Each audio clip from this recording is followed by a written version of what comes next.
Hello, my name is Mr. Morris, and I am the leader of careers and destinations for the Academy.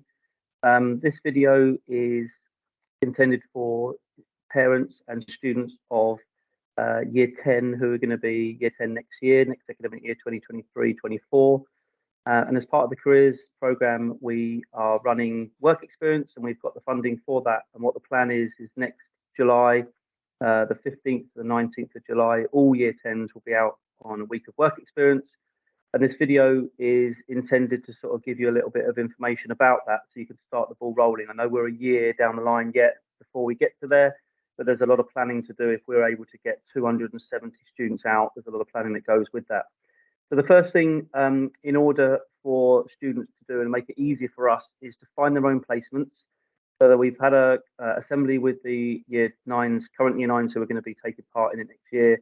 I ran an assembly this week to go through with them the plan, and also the idea that they should now start over the summer holidays looking for their own placements.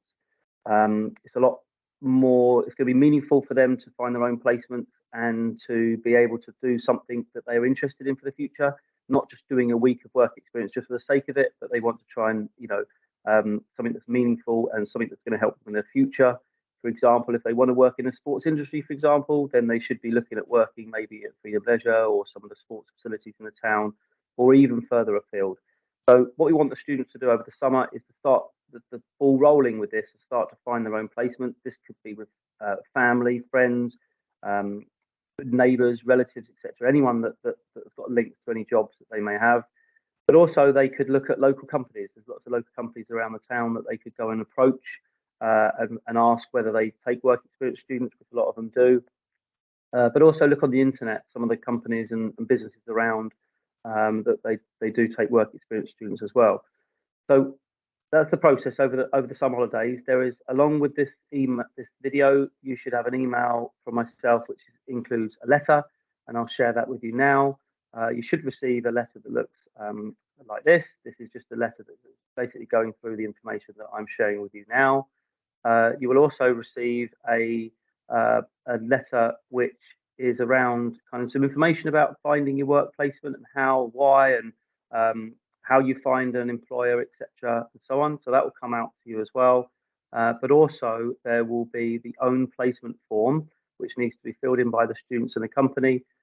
This is here, this example, and what this needs to be filled in and then returned to myself or their tutors at the start of next year. One key thing that needs to be made is that all the companies that they go to work with have to have the employer liability insurance in place. Otherwise, that can't take the placements can't happen. For those people, you're probably sitting there now. What about if my son or daughter can't find a placement? The deadline for these forms will be the 20th of October. After that date, we will then start working with students to then find placement. The East Sussex County Council Work Placement Unit, they have a website where they have lots of opportunities on there. So we'll be then supporting the students to find a placement using that website. If you do have any information that you need or you want, please do email myself, g.morris@arkalexandra.org. But hopefully, please just start the ball rolling, start getting out there. I'm sure there's lots of links, and parents have got links, and friends and family of different jobs, etc. So please do start the ball rolling so that we can try and get as many as we can sorted with their own placement before we come back. Thank you very much.